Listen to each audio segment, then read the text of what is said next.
Phillips said, imagine being a smaller legacy auto company like Mazda, seeing a new car company like Tesla come along and sell more cars globally than you do. And every single one of their cars is electric. And then companies in China like BYD that sell more cars than you do, and they are all plug-ins. Then imagine that all the major auto markets in the world set deadlines for around 10 years for the last sales of internal combustion engined cars. Then imagine doing very little to nothing about it as internal combustion engine sales begin to shrink. In fact, Mazda has continued to invest money into its internal combustion engine development, and it even does today. It's like they are just rolling over and waiting to die. Mazda have a new model? Well, sort of. The MX30, their electric car, it's been updated for 2023. The price is different. The specs are a little bit different. Should you consider one now? Well, let's just have a look and compare it to America's most popular electric car and see whether or not actually you should now consider one. Hello my friends, welcome to the channel. I'm Electric Viking, great to see you. My name's Sam Evans. I'm coming to you from Melbourne in Australia, about to leave Melbourne actually in 6 days. I had to think for a second there, exactly 6 days. So I'm trying to get ready for that. It's been a bit of a chaotic period of time, but I've got to say, I'm always excited to see new models come out. And when I saw the new model come out here, the MX30, I thought, well, you know, maybe it's better. Maybe they've actually made this a compelling electric car. Unfortunately, well, in one area, nothing has changed. The battery pack, it's exactly the same size as the previous model, so it only has 100 miles of EPA range. In Australia, somehow it has 220 kilometers of range. In America, it's 160 kilometers, so 100 miles. No idea why the difference there is so big. Maybe the EPA range is more realistic. Not sure. Now, you would think, considering the price has gone up by more than $1,000, that Mazda would have improved this EV versus its features last year, and they sort of have. The 2023 MX30 comes standard with a comprehensive package, including an 8.8-inch center display, pretty small really by today's standards, powered by the latest Mazda Connect system with Apple CarPlay and Android Auto, a 7-inch digital gauge display, power moonroof, 8-way power driver seat with power lumbar support and memory, and rear view camera with rear parking sensors. So all that sounds not too bad.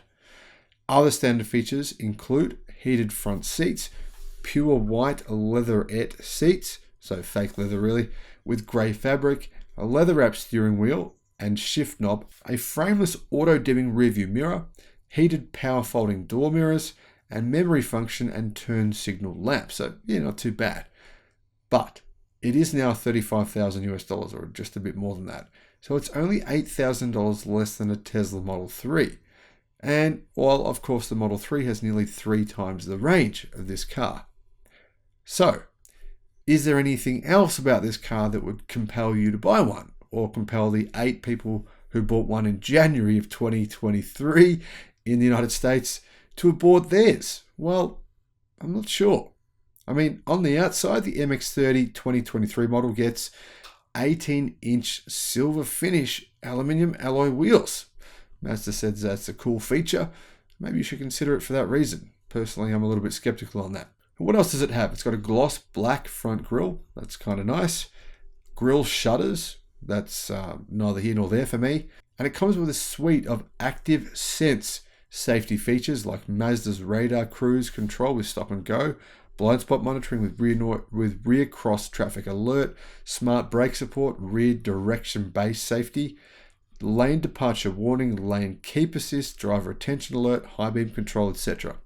Now, what else does it get? Well, it actually does have another couple of things that I haven't mentioned yet, including a Premium Plus package bringing blind spot assist and front cross traffic alert, as well as a Bose 12-speaker premium audio system, heated steering wheel, 360-degree view monitor, and front parking sensors. Plus, it's got Mazda's advanced keyless entry and a complimentary 3-month trial of Sirius XM satellite radio.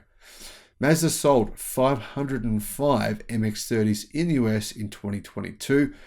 So 505 people paid, nearly $35,000 for a car that's, in my opinion, maybe the worst electric car ever sold in the United States, maybe in the world, based on price for the actual value you get. Now you might be thinking, isn't there a range extender version? You'd be right. It's only on sale in Europe though, and personally, I don't recommend you buy a range extender on any model. But hey, if you're going to buy one of these, then yeah, I would buy the range extender version simply because 100 miles of range, in my opinion, it's not enough for a car. So why is the range of this vehicle so low? Well, it comes with a very small battery pack. It's a 35.5 kilowatt hour lithium-ion battery. But it's still hard to understand why the range is so abysmal. Why? Well, when you think about it, right? This battery pack, if you doubled that size, you're looking at a 71 kilowatt hour battery. That's bigger than the battery pack in the Model 3, which has nearly 3 times the range. It doesn't add up. Something funny is going on here. Turns out the efficiency is also pretty poor. It's a fairly light car. It only weighs about 1,500 kilos, and yet its efficiency is more than 18 kilowatt hours per 100 kilometers. I don't know what's happened with this EV, but something strange is going on. There's plenty of EVs in China with more range than this, with battery packs this size. Now, right now, the only place in the US you can buy this is in California. You can buy them in Australia, all over the place, including there's lots of these for sale used right now for pretty cheap prices actually. So, it's worth considering if you can buy one of these. If you're crazy enough to buy one, you can get one for a much cheaper price if you buy it used, even with the low kilometers. Clearly, the resale value of these cars is pretty low. The MX30 actually starts at $34,000 in its base trim. It comes with a Premium Plus package you can pay an extra $3,000 for. But if you factor in the $1,275 destination fee and Mazda's handling fee, then the price actually comes to $35,400 before you add either premium paint or the options packs. Meaning, realistically in the real world, it's only about $8,000 cheaper than a Tesla Model 3. Now, in terms of sales, incredibly, much to my true astonishment, I still can't understand how this could have happened. In March of 2021, Mazda actually sold 100 of these, in fact, more than 100 of these in California in a single month. That's staggering. I mean, in January of this year, they sold 8. That seems to me to be a more reasonable number. Personally, for me, even if this vehicle was, say, 40% cheaper, I still don't think it would represent good value. I think the range for this car is just too low. I mean, 160 kilometers, and it doesn't charge very quickly. I think the charging speed is below 100 kilowatt. I mean, it's going to take you a long time to charge this small battery pack. And if you wanted to go on, say, a road trip, which you're not going to do often, but let's say you wanted to go on just a short road trip, say you wanted to go 300 miles, you probably have to charge this thing 4 times. That's just not feasible, in my opinion. As far as I can tell, the MX30 is representative of the direction of the Mazda automobile company. They said it wasn't a car that was intended to be mass manufactured. It wasn't a car that, was really meant to be for the people. It was just meant as a niche model, sort of an experimental product. Mazda even said they never planned to sell many of these in the first place. In other words, it was a compliance car. Isn't it funny that only a few years ago, Tesla was selling very small numbers of vehicles. Now, all of a sudden, it's selling more than Mazda worldwide. This year, Tesla vehicle sales will probably double Mazda's. My friends, Mazda is in trouble. They have no real intentions of making EVs. The only EV they have is a bit of an embarrassment, and the company still is investing money on its internal combustion engine development. You all know what I think about Mazda. They don't have long left on this world. Thanks for watching.